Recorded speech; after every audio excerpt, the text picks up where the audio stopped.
آج کی آیت، اس کے پاؤں پہاڑوں پر کیا ہی خوشنما ہے جو خوشخبری لاتا ہے اور سلامتی کی دعا کرتا ہے اور خیریت کی خبر اور نجات کا اشتہار دیتا ہے۔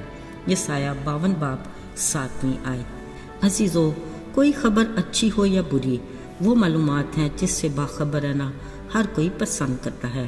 خبر رسانی کے سلسلے صدیوں پرانے ہیں جو ہر دور ہر زمانے میں اپنی حیت بدل کر آج کے جدید دور میں آن پہنچے، جس کے کئی طریقے ہیں۔ بس ایک بٹن دبانے کی دیر ہے، دنیا جہان کی ہر پل کی خبر ہم تک پہنچ جاتی ہے۔ اب خبر اچھی ہے یا بری، اس کی اپنی ایک اہمیت ہے، لیکن ظاہری بات ہے بری خبر دل کی پریشانی اور ماحول کی ناخوشگواری کا باعث بنتی ہے۔ اس کے برعکس اچھی خبر من کو خوش کر دیتی اور ہر سننے والے پر اچھا اور مثبت اثر ڈالتی ہے۔ عزیزو، یوں تو انجیل مقدس الف سے لے کر یہ تک، یعنی شروع سے آخر تک خوشی کی خبر ہے، مگر آج ہم ایک خاص خوشی کی خبر کا ذکر سنیں گے جس کو دوسروں تک پہنچانے والی اور سنانے والی ایک عورت تھی۔ یہ یسوع مسیح کی صلیبی موت کے بعد قبر میں رکھے جانے کا واقعہ ہے۔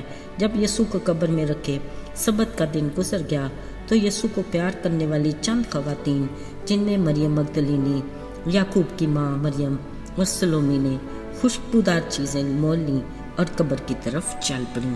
یہ صبح سویرے ہی ابھی سورج نکلا ہی تھا کہ اپنی پوری تیاری سے یسوع کی قبر کی طرف رواں دواں ہوئیں۔ ان کی فکر صرف وہ بڑا پتھر تھا جو قبر کے منہ پر پڑا تھا۔ جب وہ ذرا قریب پہنچی تو ان کی حیرت کی انتہا نہ رہی۔ دیکھا وہ پتھر تو ایک طرف لڑکا پڑا ہے۔ جو ہی انہوں نے اندر جھانکا، ایک جوان سفید جامہ پہنے اندر بیٹھا تھا۔ یقیناً وہ انہی کا منتظر تھا۔ اس نے ان سے کہا، ایسی حیران نہ ہو، تم یسوع ناصری کو ڈھونڈ رہی ہو نا، جو مصلوب ہوا تھا؟ دیکھو وہ یہاں نہیں، کیونکہ وہ جی اٹھا ہے۔ اب تم جا کر اس کے شاگردوں اور پترس سے کہو کہ وہ تم سے پہلے گلیل کو جائے گا، تم اسے وہیں دیکھو گے۔ عزیزو، یہ ایک بڑی اور خوشی کی خبر تھی جس کو ہر صورت میں پہنچانا ان کا فرض تھا، مگر مرکز کی انجیل میں لکھا ہے کہ وہ قبر سے نکل کر بھاگیں، کیونکہ لرزش اور ہیبت ان پر غالب آ گئی تھی۔ اور بھی حیرانی کی بات یہ کہ انہوں نے کسی سے اس بات کا ذکر بھی نہ کیا۔ شاید انہیں ڈر کے مارے خود پر بھی اس خبر کا یقین نہیں تھا، مگر ان عورتوں میں سے مریم مگدلینی قبر کے آس پاس پھرتی روتی رہی۔ وہ یقینی اور بے یقینی عجیب الجھن کا شکار تھی۔ اچانک اس سے کسی نے پوچھا، آئے عورت، تو کیوں روتی ہے؟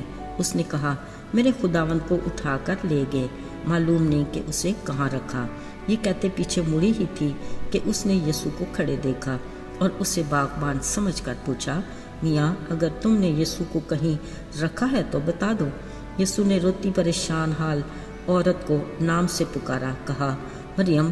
اس آواز سے مریم مگدلینی نے فوراً پہچان کر کہا، ربونی، یعنی آئے استاد۔ یہ کہتے وہ یسوع کی طرف خوشی سے لپکی، مگر یسوع نے اسے کہا، مجھے نہ چھوؤ، کیونکہ میں اب تک باپ کے پاس اوپر نہیں گیا، لیکن جا کر میرے بھائیوں اور شاگردوں کو خبر دو۔ عزیزو، یہ مریم مگدلینی وہ عورت تھی جس سے یسوع نے 7 بدروحوں کو نکالا تھا۔ اس کے بعد سے ہی اس نے یسوع کی پیروی کو اپنی زندگی کا مقصد بنا لیا اور ان عورتوں میں شامل ہو گئی جو یسوع کی زمینی خدمت میں اس کے ساتھ ساتھ رہتی تھیں۔ یہاں یسوع سے ملنے کے بعد مریم مگدلینی نے فوراً آ کر شاگردوں کو خبر دی کہ میں نے یسوع کو دیکھا اور اس نے مجھ سے باتیں بھی کی۔ عزیزو، کس قدر خوش نصیب تھی مریم مگدلینی جس نے یسوع کو مردوں سے جی اٹھنے پر سب سے پہلے دیکھا، بلکہ باتیں بھی کی۔ یہ وہ مبشرہ تھی جس نے اس بڑی خوشخبری کو اس کے پریشان حال شاگردوں کو سنا کر انہیں دلیری عطا کی۔ عزیزو، کلام مقدس میں یوں لکھا ہے کہ اس کے پاؤں پہاڑوں پر کیا ہی خوشنما ہے جو خوشخبری لاتا ہے اور سلامتی کی دعا کرتا ہے اور خیریت کی خبر اور نجات کا اشتہار دیتا ہے۔ یاد رہے، ہم بطور مسیحی یسوع کے ایسے ایلچی ہیں جن کو آسمان کی بادشاہی کی خوشخبری اور نجات کے پیغام کو دوسروں تک پہنچانے کی ذمہ داری دی گئی ہے۔ دیکھنا یہ ہے کہ کیا ہم اپنی ذمہ داری کو اچھے سے نبھاتے ہیں یا وقت اور حالات کی نزاکت کے باعث